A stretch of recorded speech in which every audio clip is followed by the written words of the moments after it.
네. 21장 신우사원님 꺼주시겠어요? 21장입니다.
여호와는 나의 목자시니 내게 부족함이 없으리로다.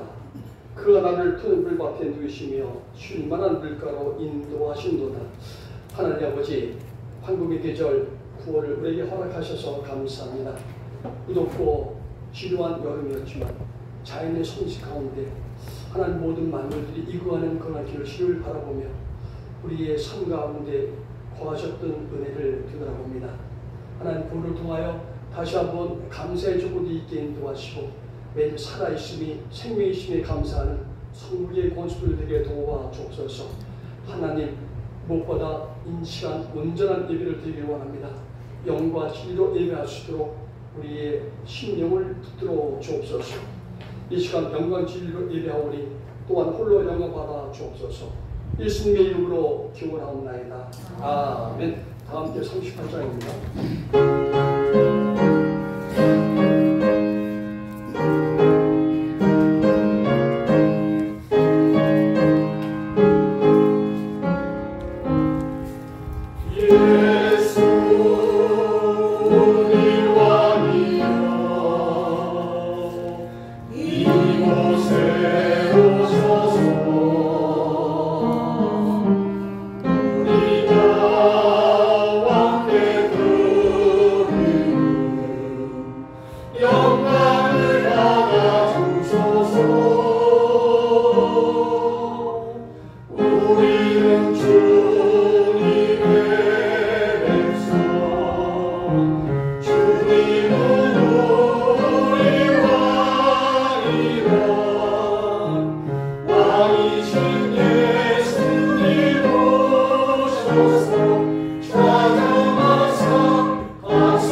우리는 주님의 종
우리가 서로 변론하자.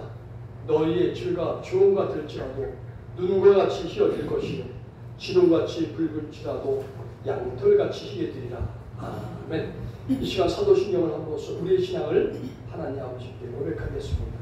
나는 전능하신 아버지 하나님 천지의 창조를 믿습니다. 나는 그의 유일하신 아들 우리 주 예수 그리스도를 믿습니다. 그는 성령으로 잉태되어 동정녀 마리아에게서 나시고 본디오 빌라토에게 고난을 받아 십자가에 못 박혀 죽으시고 장사된 지 사흘 만에 죽은 자 가운데서 다시 살아나셨습니다. 하늘에 오르시어 전능하신 아버지 하나님 특별한 자가 계시다가 거기로부터 살아있는 자와 죽은 자를 심판하러 오십니다.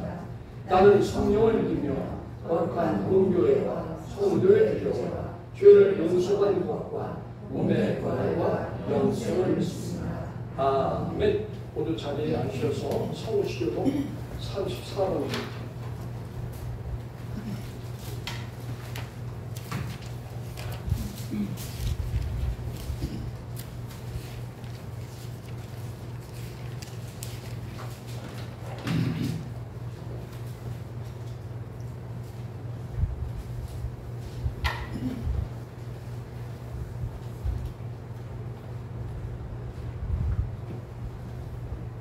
성시교독 34번 시편 81편입니다. 교독하겠습니다. 우리의 능력이 되시는 하나님을 향하여 기쁘게 노래하며 야곱의 하나님을 향하여 즐거이 소리칠지어다. 시를 부며 소를 치고 아름다운 수에 나팔을 아우를지어다. 초월과 호름과 우리의 명절에 나팔을 불지어다. 이는 이스라엘을 위하여 야곱의 하나님의 교회로다. 하나님이 애굽 땅을 치러 나아가시던 때에 요셉의 족속 중에 이를 증거로 세우셨도다. 거기서 내가 알지 못하던 말씀을 들었나니 이르시되 내가 그의 어깨에서 짐을 벗기고 그의 손에서 광주리를 내려가였도다.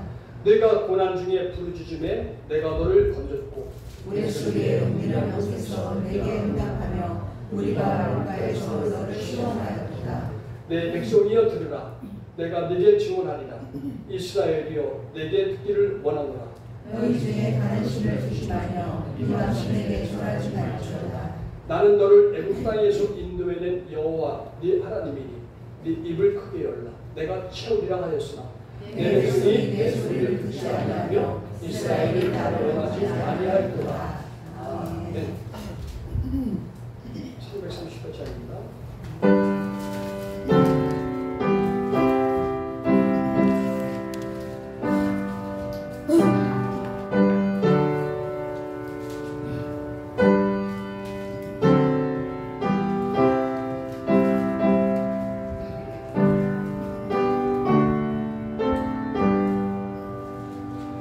내 손을 가만히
충만하신 하나님 아버지, 덥고 힘들었던 계절에서 아름다운 가을을 주시며 감사드립니다.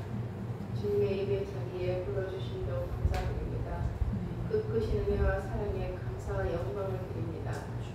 계절의 변하는 가운데 주님의 변치 않는 사랑에 감사드립니다. 한 주간 지내면서 우리 마음에는 주님의 말씀보다 세상 것을 더 사랑하며 주님을 잊고 살 때가 많습니다.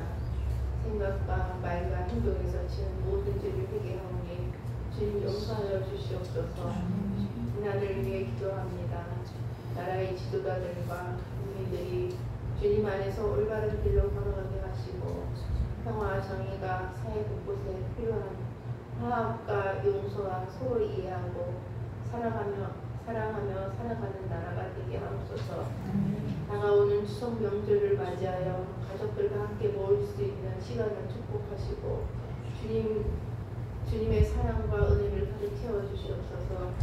헤어져 있던 가족들이 만날 수 있는 기쁨 주시고 힘들고 소외된 이웃들을 주님의 따뜻한 손길로 품어주시옵소서. 우리 교회를 위해 기도드립니다. 하나님 아버지, 성목교회를 축복해 주시고 주님의 은혜와 축복 속에서 든든히 서가게 해주시길 간절히 바라고 원합니다. 지금은 연약하고 부족한 가운데 있지만 이 지역 사회와 세상 가운데 주님의 빛과 소금의 역할을 다하게 하시고 예수 그리스도의 복음을 전하는 충실한 성목교회가 되고 그리스도의 사랑을 실천하는 우리들이 되게 하옵소서. 사랑하는 성도들은 가정마다 성령 충만함으로 믿음 위에 굳게 서서 교회 섬기게 하여 주시옵소서. 이 시간 주님의 크신 사랑과 인도하심을 구하며 교회에 나오지 않는 성도를 위해 기도드립니다. 주님께서 그들의 삶을 아시며 그들이 처한 모든 상황을 주관하고 계심을 믿습니다. 그들이 다시 돌아와 예배드리고 사랑을 나누게 하여 주시옵소서.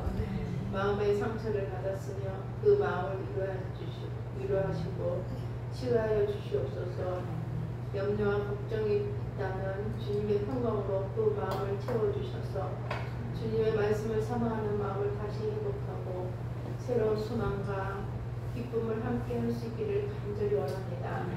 성도들을 위해 기도와 사랑으로 애쓰시는 한영호 목사님과 사모님, 가정의 영육간을 강건하게 지켜주시옵소서. 단위에 세우신 최현수 목사님, 주님의 사역을 감당하시고 계시는 목사님, 하나님의 손길을 더하여 주시옵소서. 육신의 약함을 주님께서 친히 만지셔서 강건하게 하시고 늘 주님의 평강 가운데 거하게 하옵소서. 지혜와 능력을 다하셔서 앞으로의 사역에서도 주님의 힘으로 모든 일을 최명수 목사님과 함께 감당할 수 있도록 인도하여 주시옵소서. 박하리 목사님 찬양과 말씀 모든 곳으로 주님의 몸된 교회를 이끌어가게 하시니 감사드립니다. 피곤치 않도록 세임 주시고 항상 성령의 충만함으로 채워주시옵소서. 주님의 영광을 위해 함께 동역하게 하시고 교회가 더욱 든든하게 서가며 매일 기쁨으로 함께하여 주시니 감사드립니다. 오늘 말씀 전하실 최현수 목사님, 말씀 전하실 때 성령님과 함께 하셔서 전하시는 말씀 엘베델 다시 하나님께로 우리 모두의 심령 속에 깊이 새겨지게 하시고 하나님의 뜻과 사랑의 말씀을 통하여 모든 성도의 마음이 열리고 주님의 음성을 듣게 하여 주시옵소서. 주님께 더 가까이 나가게 하시는 은혜의 시간이 되게 하옵소서. 이 모든 말씀 우리 주 예수 그리스도의 이름으로 기도드립니다. 아멘.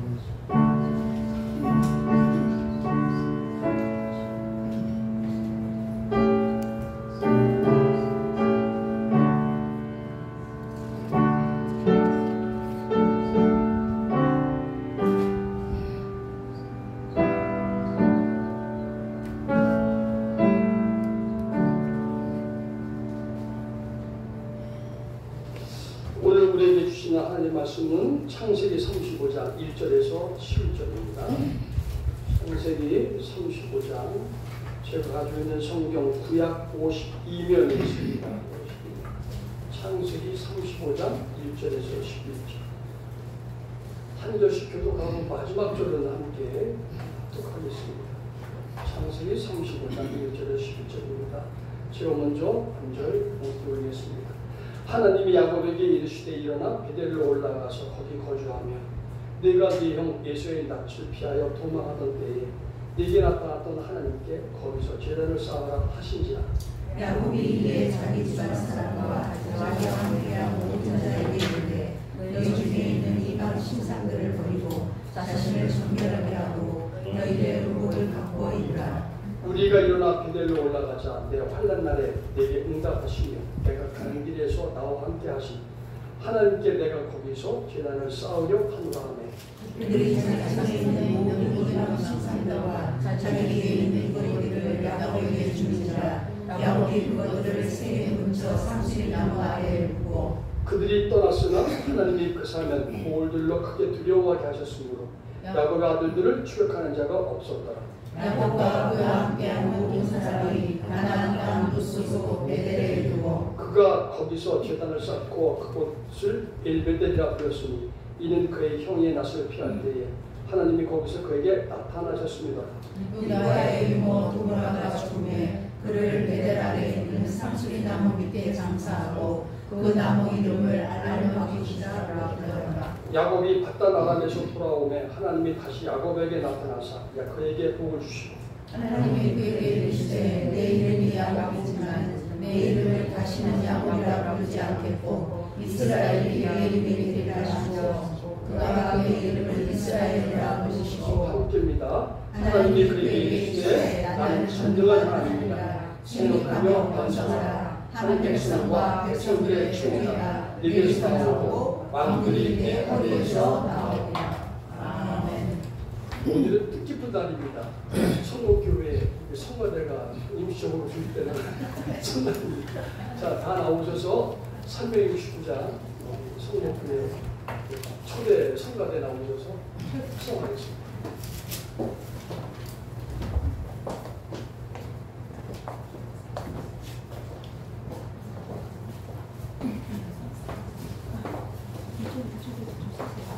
이쪽을 신사부쪽으로 또 오셔요. 두 분이.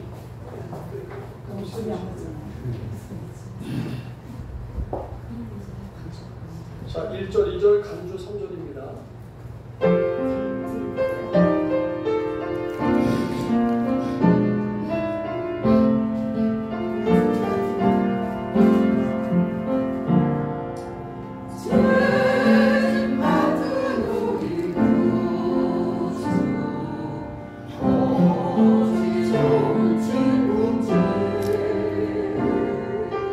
걱정 근심 무거운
하나님께 영광 올려드리겠습니다.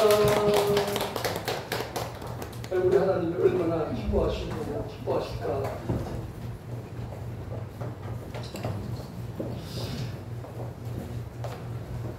감사합니다. 자, 이 시간 이제 우리 최원수 목사님 나오셔서 좀 전에 올려드린 성경 공동 말씀 중심으로 엘베델 다시 하나님께로 말씀을 선포하실 때에 하나님의 은혜가 넘치는 시간이 되기를 기도합니다.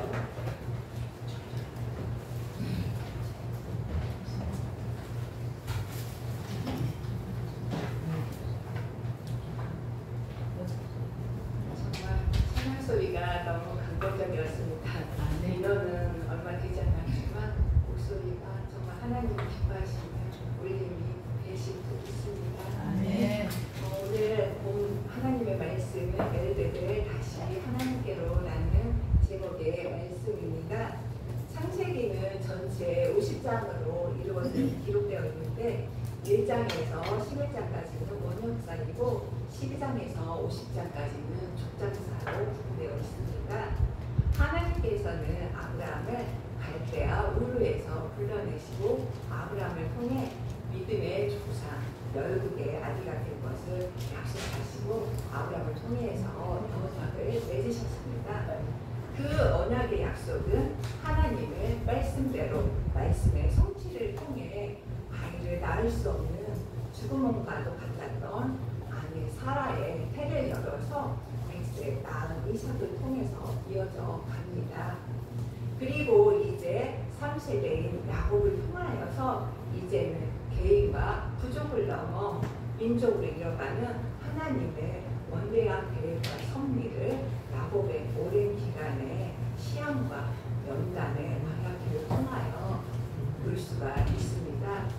창세기 25장 19절부터 35장까지는 야곱의 이야기가 기록되어 있고 36장부터 50장까지는 요셉과 야곱의 이야기가 섞여서 여기에서 이제 12지파가 탄생하게 되는데 그 속에서 하나님이 한 부족에서 한 민족 그리고 열방을 향한 하나님 나라로 펼쳐가는 구속의 은혜의 역사를 하십니다. 먼저 야곱의 태생을 보자면 야곱은 이삭이 60세에 낳은 아들입니다. 이삭은 40세에 자기 혈족인 리브가를 만나서 이제 결혼하였지만 결혼한 지 20년이 되도록 아이가 없는 것이니까 이때에 이삭과 리브가는 하나님께 간절히 구합니다. 그때 하나님께서 이들의 기도를 들으심으로 리브가가 쌍둥이를 임신하게 되죠. 창세기 25장 22절을 보면 리브가가 임신하였더니 그 아들들이 그의 태 속에서 서로 싸우는지라 라고 기록이 되어 있습니다. 이 구절만으로 우리는 야곱과 에서가 어머니의 뱃속에 있을 때부터 좋은 관계가 되지 못하고 서로 다투고 경쟁하게 될 것을 이 문장 속에서 암시하고 있는 것을 볼 수가 있습니다. 그때 리브가가 근심하며 하나님께 기도합니다. 그 기도를 들으시 하나님께서는 창세기 25장 23절 말씀에서 두 민족이 내 태중에 있구나. 두 민족이 내 복중에서부터 나눠진다고 합니다. 이 족속이 저 족속보다 강하겠고 큰 자가 어린 자를 섬기리라 하셨습니다. 리브가에게 하신 야곱을 통한 하나님의 말씀의 자손, 언약의 자손은 이미 일정하시고 태중에서부터 말씀대로 이뤄 가실 것을 하나님께서는 리브가에게 말씀하십니다. 그러나 이삭이나 리브가는 하나님의 약속의 말씀을 기억하지 못하고 육적인 방법으로 이루려고 하는 것을 볼 수가 있습니다. 야곱은 엄마 리브가의 권유로 형 에서를 속여 장자권을 취득하고 아버지 이삭에게는 이제 하란으로 아내를 맞으러 간다고 합니다. 이에 이삭은 야곱에게 축복하여 주고 또 야곱은 형 에서의 추격을 피해서 하란으로 도망치게 되는데 그 인생길은 너무나 험난하고 전쟁이 시작이 되는 거죠. 한 번도 부모를 떠나지 않았던 야곱에게 하란까지의 긴 여정은 결코 만만치 않은 그런 선택이었습니다. 야곱이 루스라는 곳에 이르렀을 때 하나님은 야곱의 꿈을 통해서 만나주셨습니다. 야곱은 그곳에 돌단을 쌓고 베델이라 불렀습니다. 베델이란 베트는 집이고 에리란 하나님이라는 뜻입니다. 즉 베델은 하나님의 집을 말합니다. 야곱은 드디어 일삼촌 라반의 집에 도착하였고 야곱이 장자권을 취하기 위해 아버지와 형 에서를 속인 것처럼 야곱은 사랑하는 아내 라헬을 얻기 위해 일삼촌 라반에게 속임을 당하였고 20년 동안을 라반의 일꾼으로 살아갑니다. 야곱이 형 에서를 속였던 것처럼 야곱도 라반에게 무려 10번이나 속임을 당한다고 성경은 기록하고 있습니다. 그리고 라헬과 레아를 비롯 다른 2명의 여종들까지도 이제 야곱의 아내가 되어서 이 아내들 또한 갈등과 시기 속에서 경쟁적으로 자식들을 낳게 됐는데 이제 12명의 자식들을 낳습니다.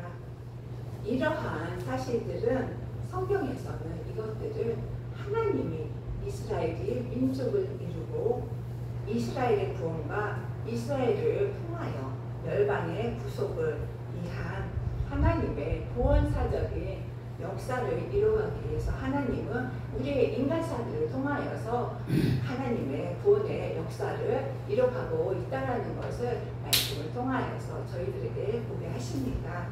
오늘 본문 말씀 속으로 들어가 보겠습니다. 창세기 35장 1절 말씀을 다 함께 읽겠습니다. 시작. 하나님이 야곱에게 이르시되 일어나 베델로 올라가서 거기 거주하며 내가 내 형 에서의 낯을 피하여 도망하던 때에 내가 나타난 하나님께 거기서 제단을 쌓아 하시니라. 아멘. 1절에서는 하나님이 야곱에게 현현하셨습니다. 직접 나타내 보이신 거죠. 베델로 올라가서 거주하라고 합니다.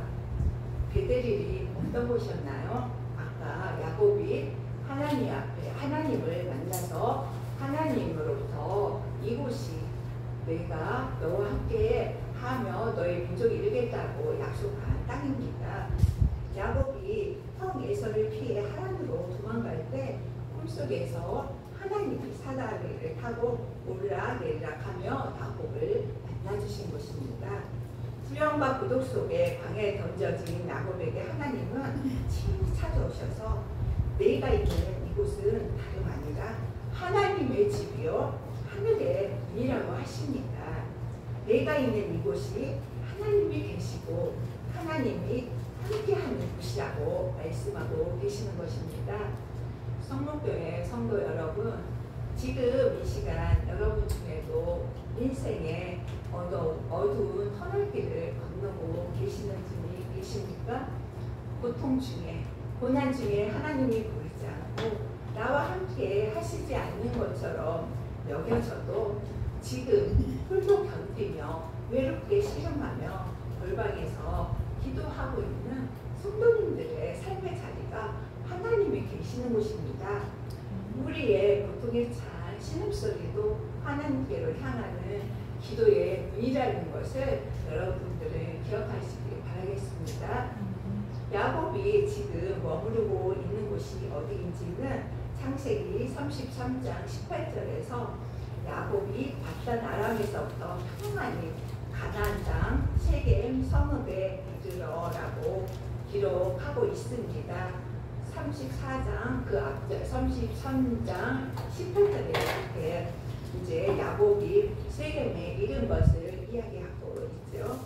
어느 날 그런 야곱에게 하나님이 나타나셔서 베델로 올라가라고 명령하셨습니다.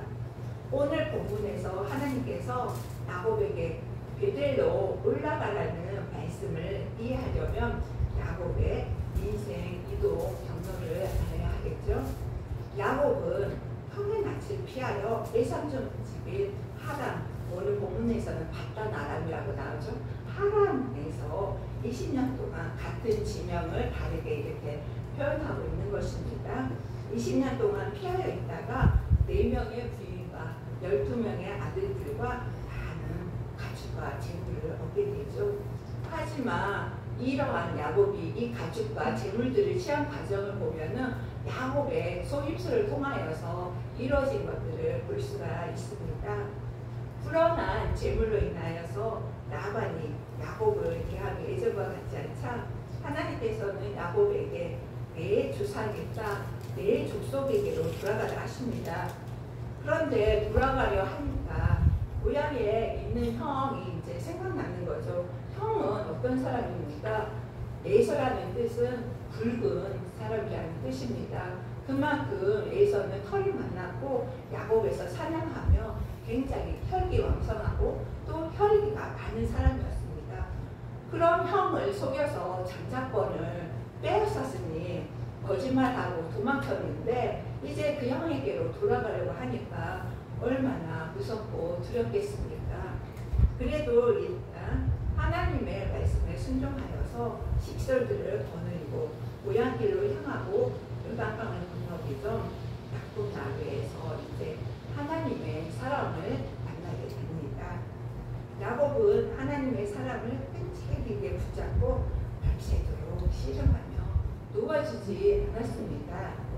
그러자 그 사람이 야곱의 허벅지에 관절을 쳐서 야곱의 허벅지가 어긋나게 되고 야곱은 절름발이 되었습니다. 나니세를 할 때 하나님의 사람이 나로 가게 하라 하니까 야곱은 당신이 나를 축복하지 않으면 보내지 않겠다고 합니다. 이때에 하나님의 사람이 내 이름을 다시는 야곱이라 부르지 말고 이스라엘이라고 부르라고 하였습니다. 이제까지는 야곱의 본래 이름이 야곱이라는 뜻이 무엇이었습니까? 속이는 자, 어리석은 자, 남의 발 뒤꿈치를 잡는 자입니다. 이렇게 남을 여지껏 속이며 남을 발 뒤꿈치를 잡으며 어리석은 자로 살아왔지만 하나님의 계획안에는 이스라엘이라는 민족을 영원한 하나님 나라의 정체성을 가진 민족을 이룰 이스라엘이라는 새로운 이름을 부여해 주신 것입니다. 하나님은 밤새도록 하나님을 붙잡고 씨름한 야곱을 통하여서 에서와의 화해의 길도 열어주셨습니다. 많은 가축과 예물을 선물로 받은 에서는 동생의 그 야곱의 이제 하나님의 사랑과 이렇게 씨름하다가 그 환도뼈를 쳐서 야곱의 골반 이쪽이 대퇴가 다 부러지고 이제 절름발이가 된 것입니다. 그렇게 절뚝거리며 오는 동생의 몰골을 보면서 에서의 막 녹여졌죠. 27년 만에 만난 두 형제는 감동에 상봉을 하고 에서는 이제 야곱에게 자기가 살고 있는 세일로 가서 같이 살자고 하였습니다. 그러자 야곱은 아직도 형 에서에 대한 두려운 마음이 남아 있었습니다. 그곳에 간다고 해도 이제 어머니도 계시지 않고 아버지가 이제 돌아가시면은 형이 자기를 어떻게 해야 할지 모르자는 그런 두려운 마음이 남아 있었던 것입니다. 이 또한 하나님을 만나고 하나님의 인도심을 받은 것이었지만 아직 그의 마음속은 그렇게 하나님의 은혜를 알지는 못한 것 같습니다. 형 에서에게는 곧 뒤따라가겠다 거짓말하고 형은 남쪽인 남쪽 부분 이렇게 지도가 있다면 가장 세일이 이제 거기 에돔이라고 여기 헤브론 그 밑에 좀 지역이 있는데 그 남쪽에 이제 떠납니다.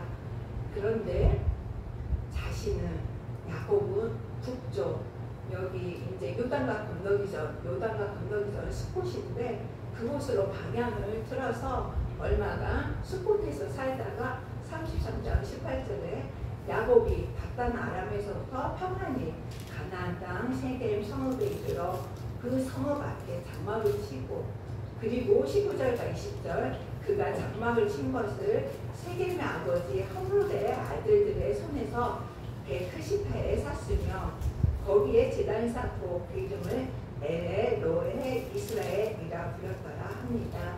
그러니까 형을 피해서 이동하지 않고 요단강 약간 이쪽에 수곳에 머물다가 다시 그 북쪽 이제 세겜으로 이동을 하여서 그곳에서 땅까지 살아가게 됩니다. 여기에서 엘에로에 이스라엘은 하나님은 이스라엘의 하나님이시다라는 뜻입니다. 이 의미는 1차적으로 이들은 가나안 땅의 신들을 하나님, 일반 명사로는 하나님을 우리는 말하기도 하지만 또 가나안 땅의 또 일반적인 신들을 얘기라고 하는데 가나안 땅의 최고신입니다. 그런데 이제는 가나안 땅의 최고신을 말하는데 이제는 이 땅의 최고 통치자는 가나안 땅의 신이 아니라 이스라엘의 하나님이라는 것을 이제 야곱이 주장하며 아울러 지금까지 야곱은 이 34장 되기까지 성경 말씀을 쭉 읽어보면은 야곱은 한 번도 하나님에 대해서 자신의 하나님이라고 고백하며 주장한 적이 없었습니다. 조부 아브라함의 하나님이요 아버지 이삭의 하나님이라고 넣어진 거 그렇게 고백하며 나왔는데 이제부터는 나의 하나님이라고 고백하고 있는 것입니다. 이제는 나의 조상의 하나님이 아니라 이제 나의 하나님, 하나님은 나의 하나님이라고 고백하고 있는 것입니다. 우리 성도님들 중에도 하나님을 나의 하나님이라고 고백하고 있지 못하는 분은 안 계시죠? 또한 하나님을 대면하여서 만나지 못한 분은 없으시겠죠? 지금은 만나지 못했고 아직 나의 하나님이라고 고백하지 못했어도 주님을 찾고 구하다 보면 나의 입술에서 나의 하나님, 나의 아버지, 나의 아빠 아버지라고 고백하시는 날이 오실 것입니다. 오랜 쫓김의 삶을 살던 야곱은 이제 남은 여생을 가나안 땅에 들어왔으니 평안히 살고픈 마음이 간절했을 것입니다. 그런데 야곱이 잊어버리고 간과한 것이 있습니다. 형 에서에게 쫓김을 당하고 베들에서 잠들 때에 만났던 하나님께 서원했던 것을 기억하지 못했던 것입니다. 창세기 28장 20절, 21절 말씀을 보면 야곱이 서원하여 이르되 하나님이 나와 함께 계셔서 내가 가는 이 길에서 나를 지키시고 먹을 떡과 입을 옷을 주시어 내가 평안히 아버지 집으로 돌아가게 하시오면 여호와께서 나의 하나님이 되실 것이요 하나님께서 내게 주신 모든 것에서 10분의 1을 반드시 하나님께 드리겠나이다 하였더라 라고 서원한 내용이 나옵니다. 여기서 평안이는 우리가 평상시에 이렇게 살려움하고 많이 인사를 하죠. 그 살려움의 뜻입니다. 1차적으로는 이 야곱을 세겜까지의 여정이 무사히 별탈 없이 이루어졌다는 의미이고 또 창세기 28장 21절에서의 내가 평안히 아버지 집으로 돌아오게 하시오면 이라는 말씀이 나오는데 여기서의 평안은 야곱이 베델에서의 한 이 서원이며 28장 21절에 평안히 아버지 집으로 돌아가게 해주시면이라는 전제가 33장 18절의 말씀에서 그 기도가 성취되었음을 이야기하고 있습니다. 아까 28장 21절에서 내가 아버지 집에 평안히 나를 돌아가게 하시면 아버지께 제단을 쌓고 이제 예배를 드리겠다 그런 멘트를 한 개 나오죠. 그러면 이제 38장 18절에서 평안히 세겜 땅에 이르는 그 상태 그것은 야곱이 기도한 것이 성취되었다는 것을 이야기하고 있는 것입니다. 야곱이 하나님을 만나고 이스라엘이라는 새로운 이름을 부여받았지만 아직까지 새로운 이름에 합당한 삶을 살지 못했음이 이제 34장에서 드러나고 있습니다. 우리가 방금 오늘 본문 말씀으로 읽은 35장 1절에서 11절까지의 말씀을 이해하려면 그 34장의 본문들을 우리가 다 이해하고 넘어가야 합니다. 여전히 야곱 안에는 상황을 내 생각과 계획대로 조정하고 속이려는 속성이 작용하고 있는 것입니다. 사람이 아무리 하나님을 만나는 극적인 체험을 해도 내 속성이, 내 속마음이 변화되지 않으면 삶 속에서의 모습은 여전히 예전과 같음을 야곱을 통해서 보게 됩니다. 나의 변화는 진정한 회개뿐만이 아니라 매일매일의 나의 삶 속에서의 말씀 앞에서의 씨름과 나의 자아가 십자가에 죽고 부활하신 예수님과 함께 내가 매일 다시 사는 그러한 능력이 있어야 나를 변화시키는 것입니다. 그 능력은 하나님의 능력이 내 안에 충만히 부어져야 그 능력이 내 안에 있어야 내가 변화될 수 있는 힘을 얻게 됩니다.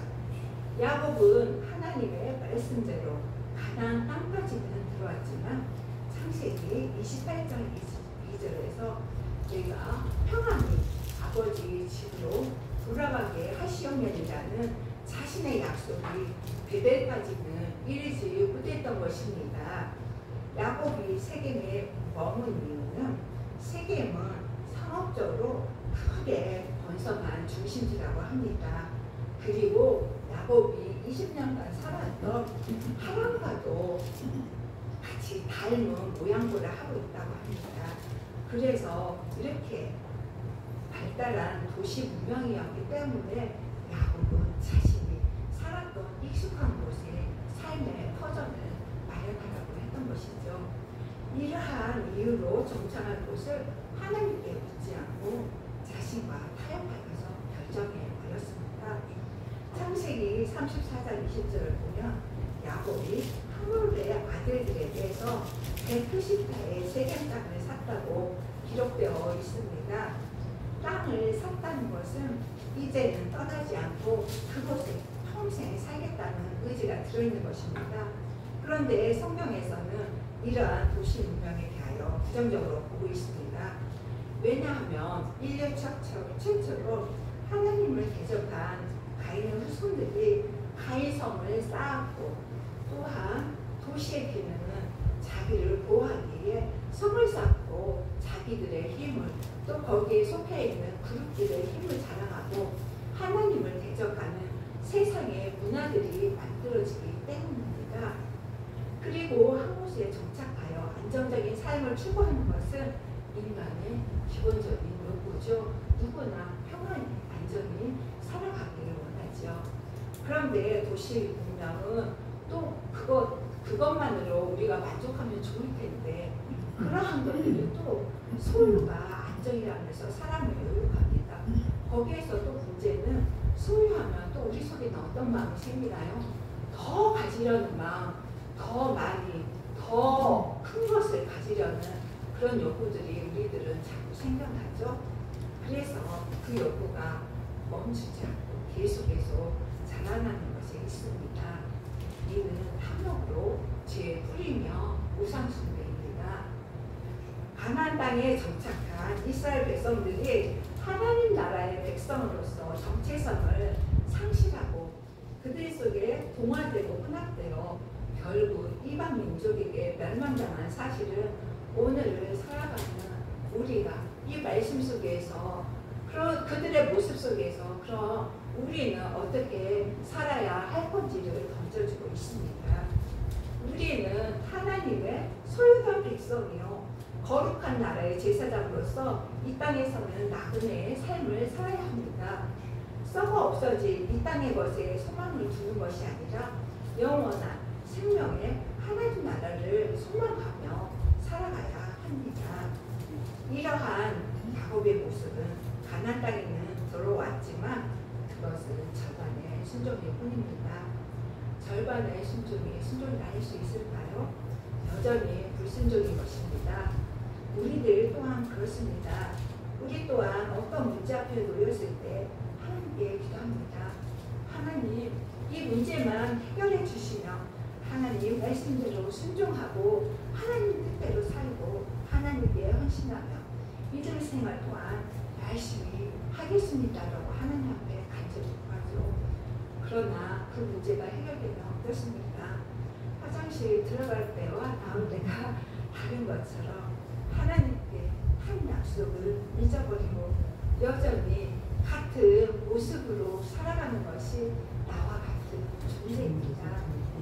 하나님께 한 서원을 기억하지 못하고 벗어나야 할 곳에 정착한 세겜 땅에서는 비극적인 사건들이 일어나게 됩니다. 창세기 34장 1절을 보면 야곱이 레아에게서 낳은 딸 디나가 세겜의 추장에게 강간을 당하게 된 것입니다. 여기서 왜 굳이 야곱이 레아에게서 낳은 딸로 기록한 것일까요? 이렇게 기록한 이유는 디나는 야곱의 사랑을 받지 못하고 있다라는 것을 암시하고 있는 것입니다. 왜냐하면 사랑하는 딸이라면 야곱이 낳은 딸이라고 그렇게 직접적으로 기록했을 텐데 레아가 야곱에게 낳은 딸로 기록된 것은 그 레아가 야곱에게 사랑을 받지 못한 것처럼 디나도 아버지의 사랑을 받지 못하고 있다는 것을 드러내고 있습니다. 그러나 야곱은 디나의 이 34절 부분을 쭉 읽어가다 보면 야곱은 디나의 강간 사건에 대하여 어떠한 말도 반응도 보이지 않고 있는 걸 볼 수 있습니다. 디나는 그 세겜 땅의 이방 문화와 세상의 화려함을 취하여 보호자 없이 돌아다니므로 위험에 노출되었습니다.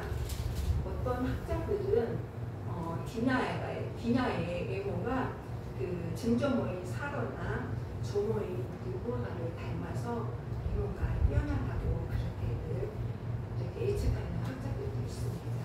그런 디나가 자기 부족의 장막을 벗어나고 또 남자 보호자 없이 장막의 밖을 돌아다닌다 하면 이것을 부모로서 야곱은 어떻게 했어야 했을까요? 야곱이 자신의 가정에 대하여 무관심과 말씀대로 이끌지 못하는 신앙의 부재가 드러나고 있는 것을 볼 수가 있습니다. 디나의 강간 사건은 한 개인의 사건이 아니라 이스라엘 전체가 더럽힘을 당하는 치욕이 됩니다. 하나님이 택한 언약의 약속의 자녀들을 하나님은 거룩하기를 원하십니다. 그래서 약속의 자손들은 이방인과 섞이지 않고 남자들은 8일 만에 할례를 행하고 자신들의 혈족과 결혼함으로 정결함과 구별된다는 의식을 지켜보고 있었던 것입니다. 그런데 디나의 강간 사건으로 인하여 더럽혀지게 된 것이죠. 이방 족속에게. 이라로 인하여서 이방 족속인 하몰은 자신의 아들과 디나와의 결혼을 통하여서 그 땅에서 경제적인 이득도 취하려고 한 탐심을 34장 말씀을 알 수가 있습니다. 하몰의 땅과 야곱의 많은 가축들은 하몰로 하여금 디나와의 결혼을 통하여 취하고자 하는 경제적 이득까지. 그러니까 이렇게 야곱이 많은 가축들을 가지고 있는 그걸로 인해서 하몰을 디나와 결혼시키면은 그것들이 모두 자기 것이 될 것이라고 이렇게 34절에서는 기록하고 있어요. 그의 탐욕스러운 마음들을 이제 부채질하고 있는 것이죠. 세상은 많은 것을 가지고 있어도 더더 가지고 싶어하고 취한 부로가 있냐마 많은 부들과 자기의 세력을 확장하려는 탐욕을 감추지 않습니다. 그러한 야욕을 하몰은 드러내며 서슴지 않고 이스라엘에게 디나와 자신의 아들이 통혼할 것을 통보합니다. 야곱이 디나의 사건에 대한 무관심은 야곱의 아들들을 분노하며 아버지가 가만히 있으니까 이제 그 아들들이 의의 몫을 하려고 갔습니다. 야곱의 아들들을 의에 응하여 거짓말로 또 아들들 또한 거짓말로 속입니다. 너희 남자들 모두가 할례를 행하면 디나와 결혼시키겠다고 거절을 거짓말을 한 것입니다.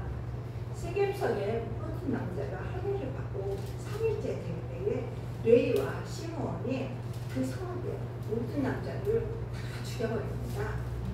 할례는 이스라엘 남자들에게 어떤 것인가요? 할례는 하나님의 표징이며 하나님의 약속의 표징입니다. 이스라엘의 공동체의 구성원을 나타내는 표시고 언약의 하나님에 대한 신앙을 고백하는 방법입니다. 이는 우리들이 가지고 있는 내면적인 믿음을 외적으로 이렇게 표현함으로 나타내는 방식이었던 거죠. 그런데 야곱의 아들들은 할례를 세겜의 모든 남자들을 죽이기 위한 도구로 사용하고 있고 그들의 내면의 무자비한 폭력성을 여실히 그대로 드러내버렸습니다. 야곱의 아들들은 거룩함과 구별됨의 상징인 할례를 폭력으로 살인하며 속임수로 사용하였습니다.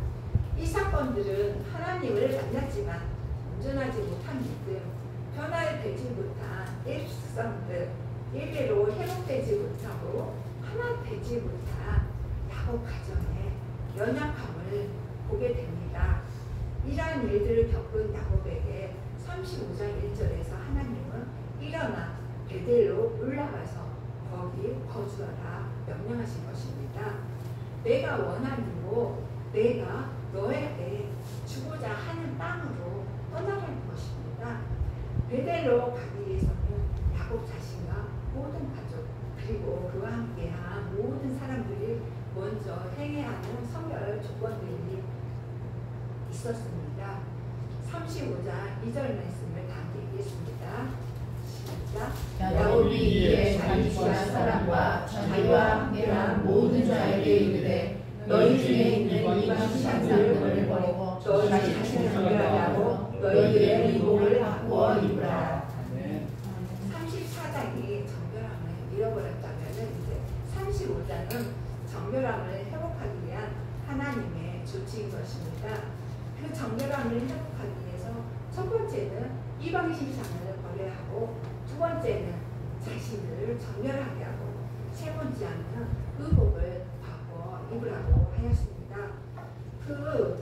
이 구절의 말씀을 통하여서 야곱이 세겜 땅에 정착함으로 그의 가족과 자녀들이 얼마나 더럽고 음란한 이방 문화에 노출되고 그 문화 속에 동화되어 살아가고 있는지를 이 35장 2절 말씀을 통하여서 알 수 있습니다. 4절 말씀을 제가 읽겠습니다.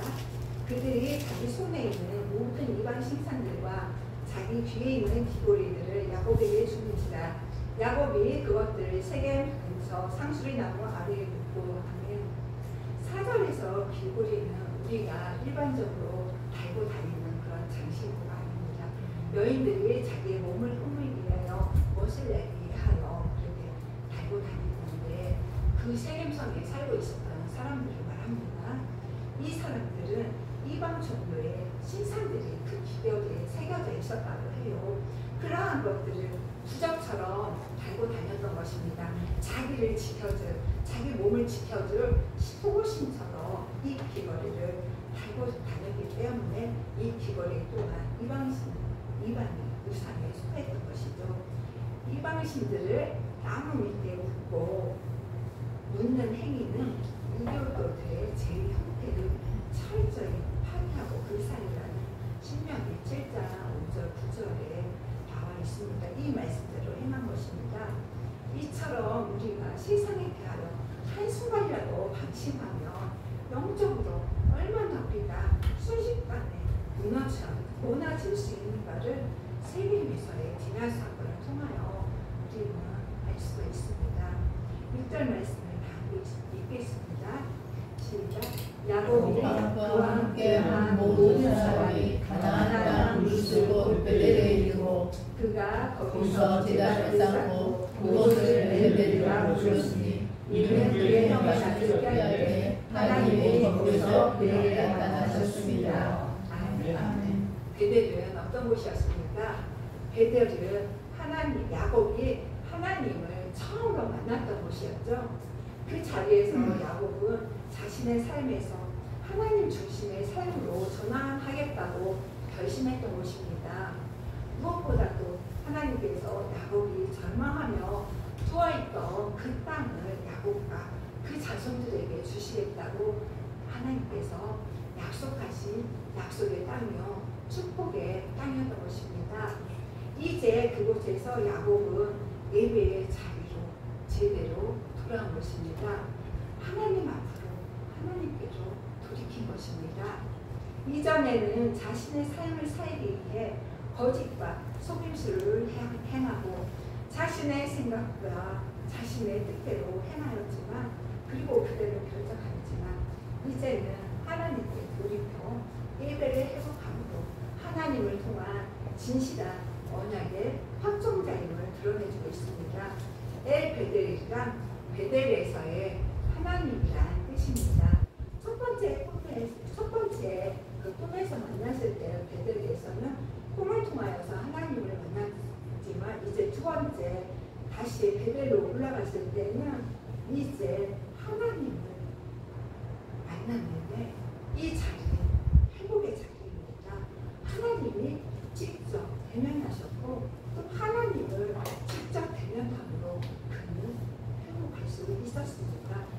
루스에서 베델로 다시 엘베델로 이름 변경을 통하여서 이렇게 새로운 이름을 주신 것은 할아버지 아브라함 때부터 이어온 언약이 이제 야곱을 통하여서 이스라엘이라는 이름을 통하여서 확정적으로 이루시겠다는 하나님의 확고한 확신이 들어있는 것입니다. 9절에서 11절까지의 말씀을 함께 읽겠습니다.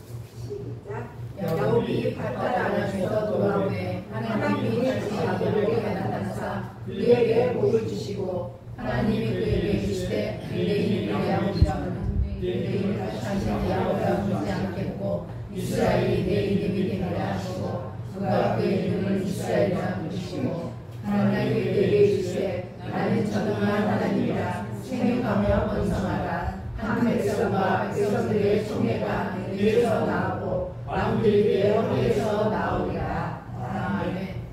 할아버지 아브라함은 아브라함으로 야곱을 이스라엘의 새로운 이름으로 부르신다는 것은 이제 하나님이 다스리시고 통치하시는 신앙 공동체로 만들어가며 이제 야곱의 허리에서 왕들이 나올 것이라고 그리고 또 야곱의 12아들들을 통하여서 12지파가 만들어지고 이 12지파는 이제 수레굽하여서 이스라엘이라는 국가가 형성될 것을 야곱에게 약속하고 있는 것입니다.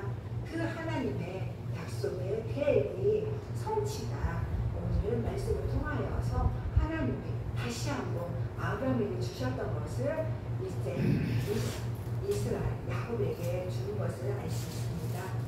하나님의 역사는 우리의 눈에는 보이지 않지만 우리의 인생길에 늘 함께하고 계시다는 것과 그 길을 열어가는 분은 하나님이시라는 사실을 오늘 야곱의 이야기를 통해 알 수가 있었습니다. 꿈으로 만났던 하나님을 이제 실제로 하나님이 드러내셔서 이제 내가 너의 인생길을 너희가 홀로 걸어가는 것 같지 그 힘든 인생길을 나 홀로 걸어가는 것 같지 그렇지 않단다. 그 인생길에 내가 함께하고 있단다. 하나님이 함께하고 계시는 우리에게 알게 하신 것입니다. 또한 야곱은 하나님께 베델로 돌아가 제단을 쌓기로 시원하였지만 연약한 야곱은 지키지 못하였었죠. 신실하신 하나님이 그에게 나타나시고 그 약속을 지킬 수 있도록 이루어가신 것을 보았습니다. 그렇습니다. 그 약속은 바로 성취되는 것이 아니라 야곱이 이스라엘이 되기까지 하나님은 야곱을 광야로 몰아내신 것입니다. 광야 훈련을 통하여 하나님의 자녀로 새롭게 만드시기 위함이었습니다. 그럼에도 인간의 죄로 말미암아 연약해지고 또 연약한 야곱은 하나님과의 약속을 잊고 세상으로 돌아가고 말았습니다. 그래서 여전히 야곱은 욕심을 내려놓지 못하였고 그의 탐욕은 세겜의 디나 사건으로 말미암아 드러나고 말했죠. 오늘 본문이 35장에서 하나님은 하나님이셔서 직접 나타나 보이셔서 베델로 올라가서 명령하십니다. 그리고 세상의 것들을 버리고 거룩한 옷으로 하고 입으라고 말씀하십니다. 이 말씀은 지금 우리에게도 하고 계시는 말씀입니다. 하나님의 신실하심으로 야곱은 하나님의 약속이 성취되는 곳 엘베델에 도착하였고, 하나님은 새롭게 된 야곱에게 복을 주시고 하나님의 언약의 약속을 성취하셨습니다. 성경이 말하는 야곱이 곧 저이고 또한 우리 성도의 성도님들이시기도 합니다. 지금 우리 성도님들이 머물고 있는 자리는 어디입니까? 세상입니까? 아니면 광야입니까? 아니면 엘베델 하나님의 집입니까? 우리가 말씀 앞에서 고난을 받고 어려움 속에 놓인 까닭은 하나님이 우리를 연단하고 훈련시키셔서 우리를 통한 하나님의 거룩하신 백성으로 만들기 위함입니다. 이를 통하여 우리는 세상에서 주의 삼았던 것뿐만 아니라 의지했던 사람까지도 내려놓아야 합니다. 오직 하나님만을 구할 때 하나님은 우리에게 복을 주시고 우리 안에서 하나님의 약속은 우리 개개인들을 통해서 성취해 나가실 것입니다. 세상의 요구를 충족하기 위해 하나님께 구하는 모든 것들은 우상숭배이며 탐심입니다. 우리가 속한 것이 엘베델이 되며 우리는 어떻게 해야 하나요? 내 안에 탐심을 주님의 못 박히신 십자가에 못 박고 말씀으로 하나님의 영이 내 안에 충만하게 채워지도록 그분이 나를 통하여 이뤄가시도록 나를 내어드리는 것이 엘베델입니다. 엘베델의 말씀이 성취되는 복이 저와 성도 여러분에게 있으시길 축복합니다. 아멘. 기도하겠습니다. 생명의 주관자 되신 아버지 하나님 감사합니다. 아버지, 저희들은 모든 것을 나의 생각과 나의 계획과 뜻대로만 행하려고 하고 하나님이 있으라 한 곳에 거하지 못한 채 세상 속을 기웃거리며 세상 속에서 혹시 나에게 들이대는 것은 없을까? 아버지, 기웃대는 인생들이기도 합니다. 아버지, 그러한 저희들을 불쌍히 여겨주시고 아버지, 엘베델 하나님, 내가 거하여야 할 곳에 거하게 하시고 하나님이 이끄시는 그곳에 나의 마음을 내어놓음으로 하나님이 이뤄가시는 그 언약의 성취를 이뤄갈 수 있는 저와 성목의 모든 가족들 되게 하여 주시옵소서. 아멘. 모든 것 주께 감사드리며 우리를 구원하신 예수 그리스도 이름으로 기도하였습니다. 아멘.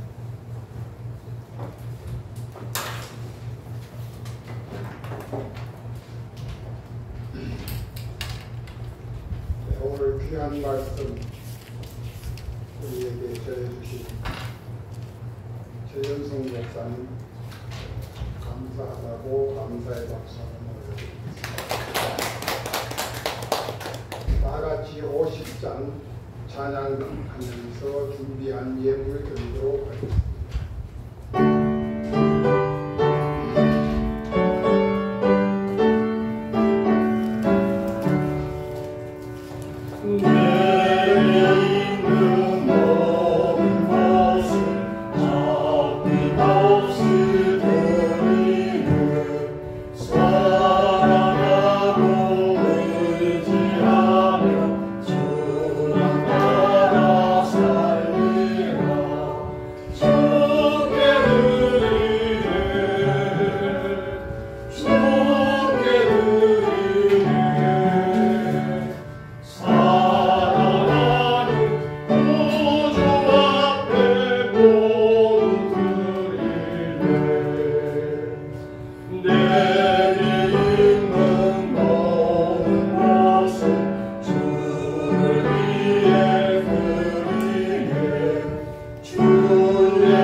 오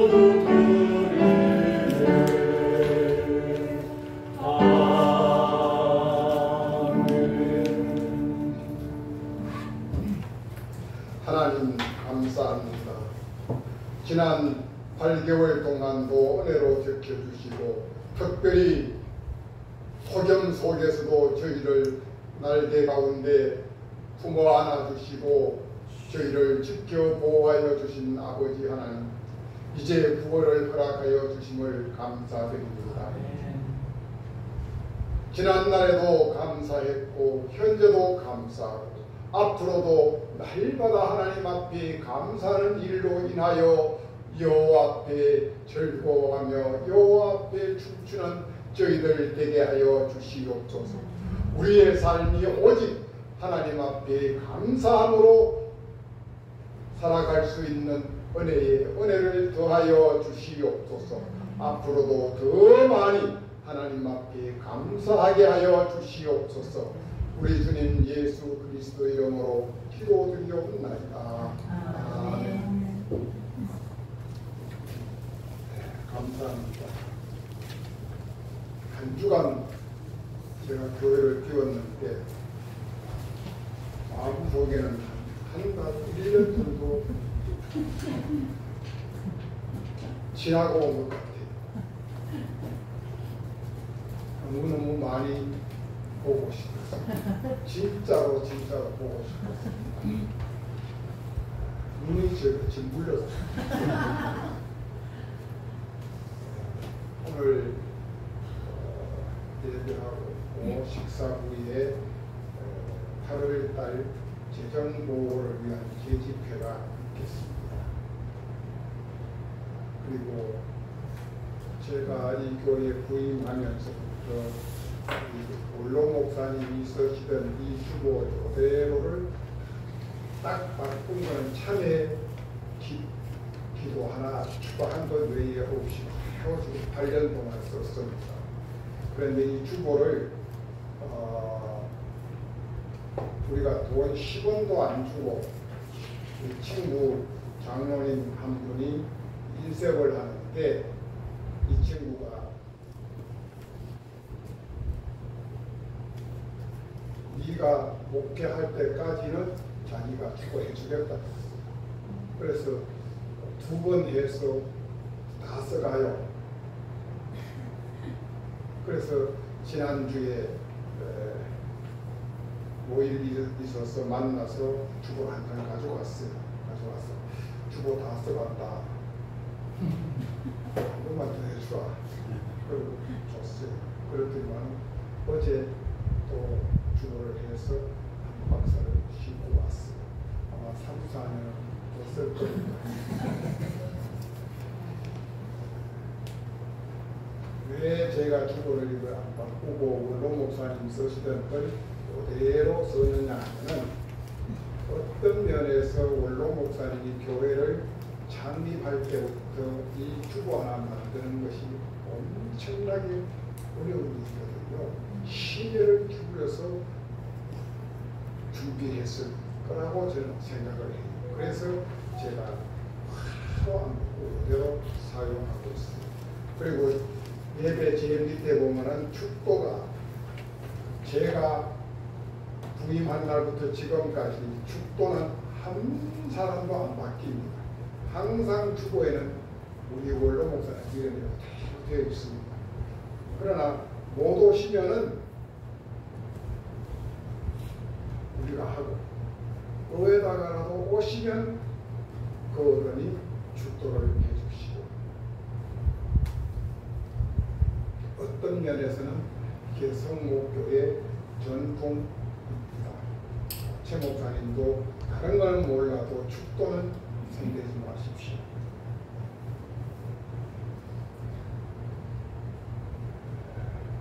그리고 제가 주일마다 오면 제일 아끼는 게 하나 있어요. 뭐지요? 호박. 호박을 원래 봄에도 5,000원 주고 어디야? 도깨비 시장 가서 5포기를 사서 심었는데 아니 원래는 호박이 안 열려요. 계속 쑥꽃만 피고 아무것이 튀지를 않아요. 걱정하고 한 여름을 다 지났는데 어느 날 가니까 두덩거리가 열려 있어요. 한 번도 내가 암꽃을 못 봤는데, 그리고 지난 주일 빠지고 오늘 와서 보니까 한 덩거리가 없어. 제일 큰 거 한 덩거리가 없어. 이제 원로 목사님이 나가서 보니까 그 감나무에 걸려 있어서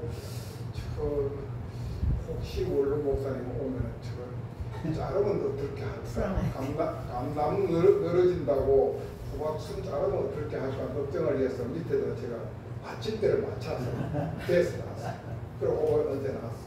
그러면 더 늘어져서 감나무가 상하지 않게 하려. 그리고 오늘 와서 오자마자 쫓아가봤어요. 이제 좀 누래졌는가 하고 가봤더니만 없어. 그리고 고구마밭에 있는 호박수는 다 잘라고 없앴고, 제가 심은 5포기는 그대로 있어. 그런데 그 앞에 나무에 달려있는 호박은 한 덩어리는 못 받아. 그거는 그대로 달려있어.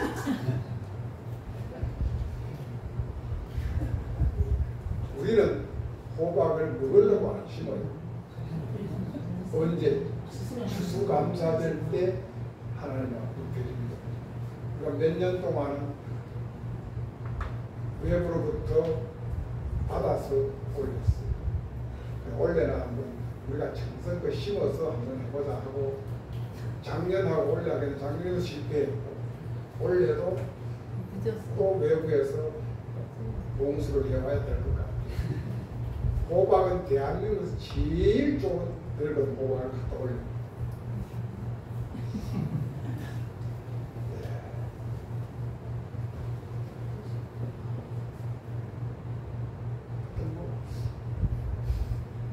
여기까지입니다. 다 같이 일어나서 620장 찬양하도록 하겠습니다.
지금은 우리 주 예수 그리스도의 은혜와 하나님의 크고 놀라운 사랑과 성령님의 내주 교통위로 충만하신 은혜가 다시 하나님께 벨베델의 하나님을 향하여 나아가기로 다짐하고 나아가는 성목의 모든 권속들 머리 위에 저들의 가정과 자녀들과 삶과 일터 위에, 특별히 대한민국 위에, 그리고 저 북녘 동포들 북녘 땅 위에 이제로부터 영원히 함께 하시길 축원하옵나이다. 아멘.